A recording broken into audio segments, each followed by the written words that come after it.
When you're first starting out in blacksmithing, finding a decent usable anvil is a pretty big hurdle for a lot of people. Lots of old anvils out there, most of them have been beat to death and aren't in very good shape. And new anvils, like my big Fontanini Anvil, are rather expensive. So if you're on a budget, what do? Well, an internet tool dealer, Vevor, sent me this little anvil to try out. Vevor is sponsoring today's video. However, they did not provide any talking points about this anvil, nor do they get to review this video before you see it. So the views expressed here will be my own. And starting right from the top, I don't consider a little anvil like this. This is a 30-kilo anvil, so that's 66 pounds. I think it's a little undersized for most serious blacksmithing. But it's way better than a lot of the alternative anvils people use, like a chunk of old railroad rail. This is a little heavier, has a better work surface, even has a hardy hole on it, plus better horns. So I'm hoping this is a better solution than an old chunk of railroad track or just a heavy chunk of steel. Like I said, this weighs 66 pounds. It's a cast steel anvil, not a cast iron anvil.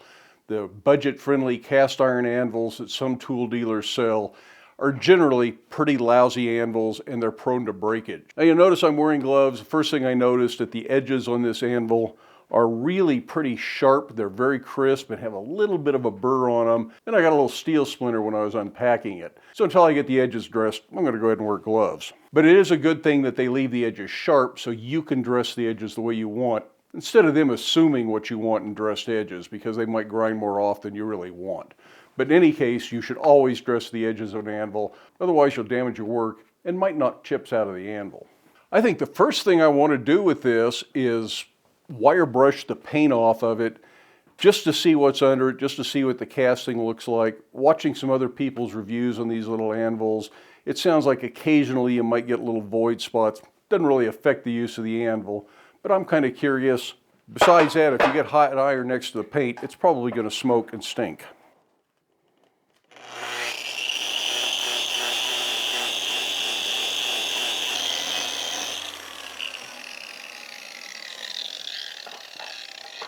Now that pretty much tells me everything I wanted to know. It's going to take a lot more wire brushing and probably some paint stripper or even a little sandblasting to completely clean it. And I don't have paint stripper or a sandblaster on hand. But I only find a few little issues that the paint was kind of hiding, and I don't think they're a deal breaker by any means. The paint was unusually smooth through here, so I expected there was some sort of Bondo-like filler. I wonder if this is where the sprues are when they cast these anvils. But in any case, if that's not deep, it really doesn't hurt anything.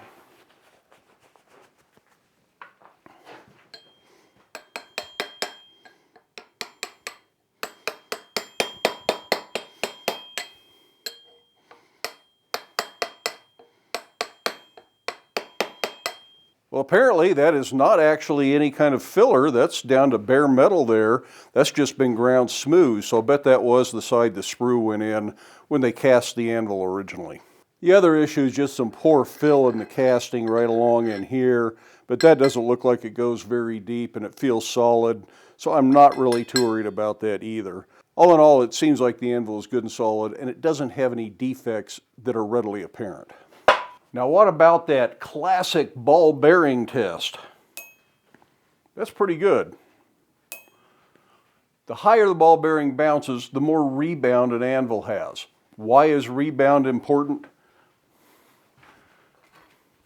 A lot of people think it's because it bounces your hammer back up and makes it a little bit easier to recover from your hammer swing and get ready for the next swing.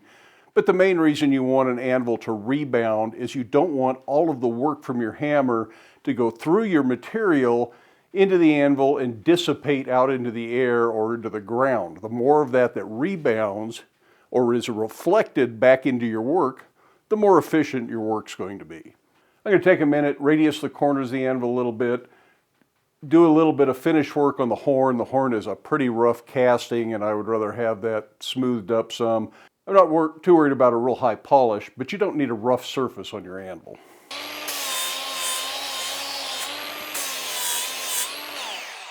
Don't forget to round over the edges of the hardy hole and the Precut hole as well.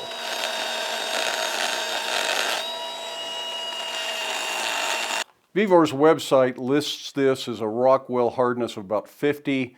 That's a little on the soft side, but it's better to be a little bit soft and dent the anvil than it is to knock chips out of the edge or risk breaking the tip of one of the horns off.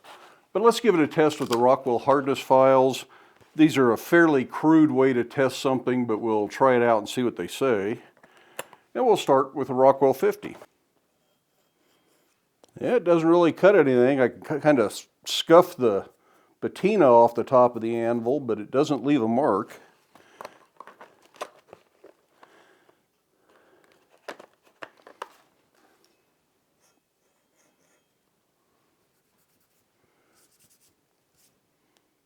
No mark from the 55.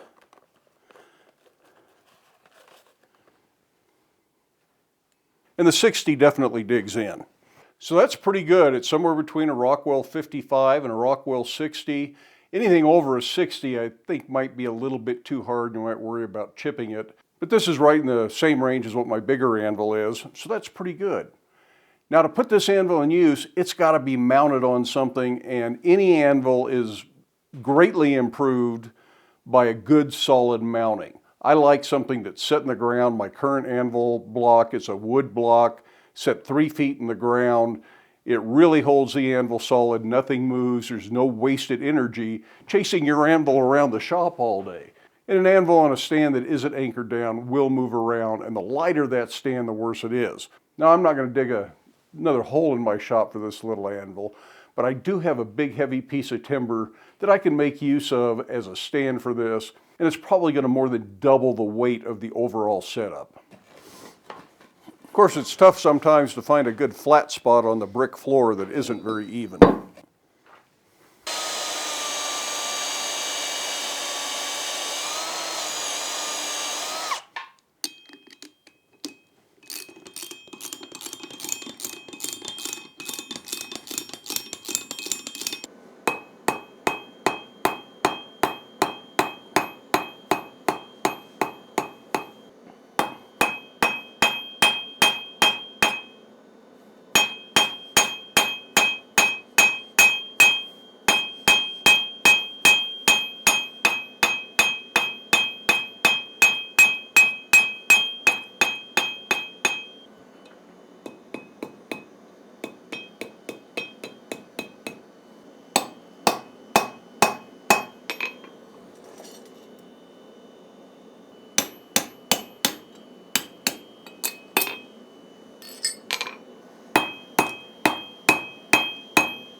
So what are my thoughts on this little anvil? Well, first, the cons is it's simply a lightweight, light-duty anvil. Based on some of what I've seen, there can be some imperfections in the casting, although I don't find any real problems with this one, nothing that would make it unusable by any means. But being lightweight, it also means it's going to move around more, and I experienced that just in this one little test forging. Every time you work on the horn, you can kind of feel the thing tip. Part of that's because my floor is not very even, and a lot of it is just because the block is not anchored to the floor. It doesn't really have anything to do with the anvil, but that isn't as big a problem the heavier the anvil gets because it adds that mass you need. But I really didn't have any problem forging a simple little hook on this anvil, and I think this anvil is ideally suited for that kind of work. If you're just getting into blacksmithing, you're going to be forging little hooks, keychains, jewelry items, small knives. This would probably be a really good anvil if that's all the budget you have. Certainly I always encourage people to buy the best tools they can afford. And if this is what your budget allows, I don't think you're going to regret it. I think you can get a lot of work done on this anvil. And there's a good chance you'll never want for more. On the other hand, the same anvil comes in different sizes. There's a couple of smaller sizes and there's a couple of bigger sizes. And I think they even have some other pattern anvils that you can buy from Vevor. And if you're looking for something like that, there is a link down in the video description that'll give you 5% off. In the meantime, I hope you have time in your day to get out to your shop, make something, but stay safe, wear your safety glasses. We'll see you for the next video.